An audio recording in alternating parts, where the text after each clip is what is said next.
கடவுள் இல்லை என்றே தாயை காணும் வரை கனவு இல்லை என்றே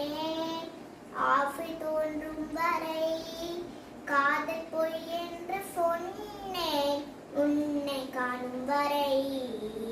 கவிதை வரியின் சுவை அர்த்தம் புரியும் வரை கங்கை நீரின் சுவை கடலில் சேரும் வரை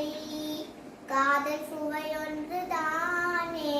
காற்று வீசும் வரை நேற்று இல்லாத மாற்றம் என்னது காற்று என் காதிலேதோ சொன்னது இதுதான் காதல் என்பதா இளமை பொங்கி விட்டதா இதயம் சிந்தி விட்டதா சொல் மனமே